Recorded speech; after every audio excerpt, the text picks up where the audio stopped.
宅を支える農家の担い手不足が深刻化する中、県は即戦力としてインドネシアから専門的な技能を備えた人材の受け入れを始めました。Sebuah fakta yang kembali membuat bangga menjadi orang Indonesia tengah ramai diperbincangkan. Di Jepang, pekerja asal Indonesia bukan hanya dihargai sebagai tenaga kerja, tetapi dianggap seperti keluarga sendiri oleh masyarakat setempat. Bahkan tak sedikit warga Jepang yang membela mati-matian agar pekerja Indonesia tidak dibatasi keberadaannya di negeri Sakura. Fenomena ini bukan terjadi tanpa alasan. WNI dikenal memiliki etos kerja tinggi, sikap sopan, rendah hati, serta rasa tanggung jawab yang kuat. Nilai-nilai inilah yang membuat banyak warga Jepang merasa nyaman, aman, dan percaya saat bekerja maupun hidup berdampingan dengan pekerja asal Indonesia. Di berbagai sektor seperti perawatan lansia, manufaktur, pertanian, hingga layanan publik, kehadiran WNI justru dianggap sebagai penyelamat. Saat tenaga lokal semakin berkurang dan anak muda Jepang enggan masuk ke sektor-sektor tertentu, orang Indonesia hadir mengisi kekosongan dengan dedikasi luar biasa. Yang paling menyentuh ketika muncul wacana pembatasan tenaga kerja asing, warga Jepang sendiri angkat suara membela WNI. Mereka menilai pekerja Indonesia berbeda bukan hanya bekerja untuk gaji, tetapi juga membawa empati, ketulusan, dan hubungan manusia yang hangat. Banyak kisah viral memperlihatkan banyak pekerja Indonesia diundang ke acara keluarga Jepang, dipercaya merawat orang tua mereka, bahkan diperlakukan layaknya anak sendiri. Hubungan ini melampaui kontrak kerja, ini soal kepercayaan dan rasa cinta. Fenomena ini menjadi bukti bahwa nama baik Indonesia terjaga lewat sikap warganya di luar negeri. Tanpa panggung besar, tanpa sorotan kamera, para pekerja WNI justru menjadi duta bangsa yang sesungguhnya. Dan hari ini, satu hal bisa dibantah, Indonesia bukan hanya mengirim tenaga kerja, tetapi mengirim manusia yang berkarakter. Tak heran jika di Jepang, WNI dicintai, dilindungi, dan diperjuangkan keberadaannya.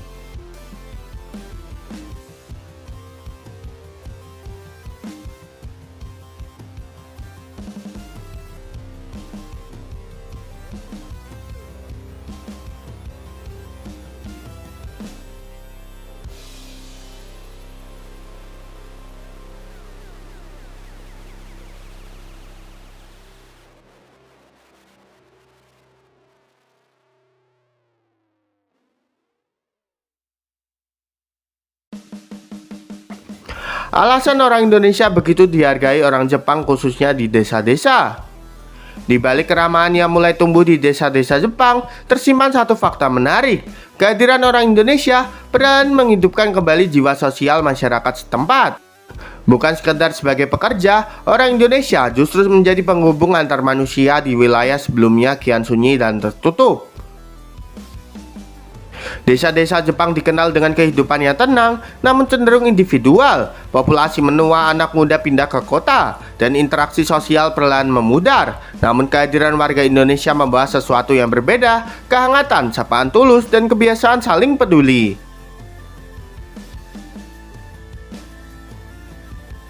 Orang Indonesia terbiasa menyapa, membantu tanpa diminta, dan membangun hubungan personal.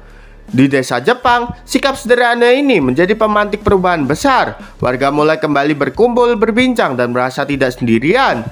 Jiwa sosial yang lama terpendam kembali hidup. Tak jarang orang Indonesia di desa Jepang ikut terlibat dalam kegiatan komunitas, membantu panen, merawat lansia, membersihkan lingkungan, hingga hadir dalam acara lokal.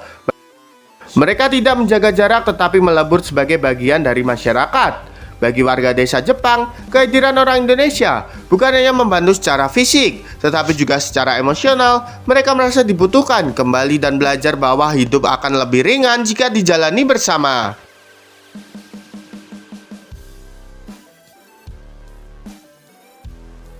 Inilah alasan mengapa orang Indonesia begitu dihargai, terutama di desa-desa Jepang. Mereka membawa nilai yang mungkin terlupakan, saling membutuhkan, saling menjaga, dan hidup berdampingan dengan hati terbuka. Fenomena ini menjadi pengingat bahwa kekuatan Indonesia bukan hanya pada jumlah penduduk atau tenaga kerja, tetapi pada budaya sosial yang menghangatkan manusia lain, bahkan di negeri yang jauh.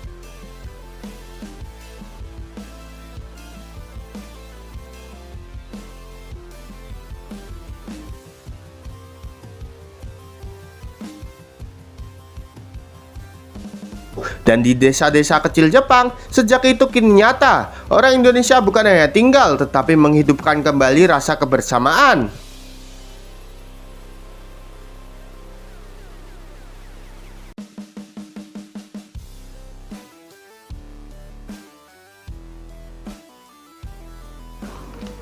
Pengakuan para lansia di Jepang yang suka dengan keberadaan orang Indonesia. Suara hati para lansia di Jepang kini semakin sering terdengar. Mereka secara terbuka mengakui bahwa kehadiran orang Indonesia membawa rasa hangat dan dihargai, sesuatu yang mulai jarang mereka rasakan di tengah perubahan sosial Jepang modern. Banyak lansia Jepang menilai orang Indonesia memiliki sikap hormat yang tulus terhadap orang tua. Mereka tidak hanya merawat secara fisik, tetapi juga memperlakukan lansia dengan penuh perhatian, sabar, dan empati. Sebuah pendekatan yang dirasakan sangat berbeda. Bagi mereka, hal sederhana seperti menyapa, mengajak berbincang, atau mendengarkan keluh kesah menjadi hal yang sangat berarti. Sebaliknya, para lansia juga menyadari realita pahit di negaranya sendiri. Anak muda Jepang kini banyak yang sibuk dengan kehidupan masing-masing, tekanan kerja, dan gaya hidup individualis. Bukan karena tidak peduli, tetapi karena sistem dan tuntutan zaman membuat jarak emosional semakin lebar.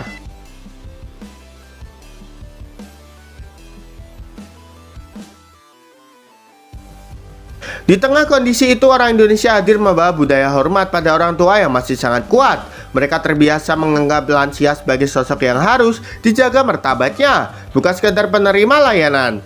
Tak heran jika banyak lansia Jepang merasa lebih tenang dan bahagia saat dirawat atau ditemani oleh orang Indonesia. Bahkan tak sedikit yang menganggap mereka seperti anak atau cucu sendiri.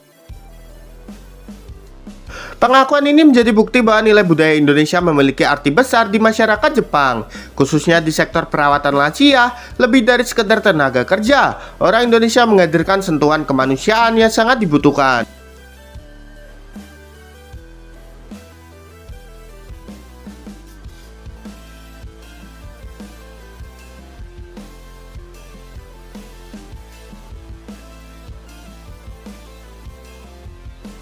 Dan dari suara lansia di Jepang, satu pesan tersampaikan dengan jelas. Rasa hormat dan kasih sayang tidak bisa digantikan oleh teknologi atau sistem apapun.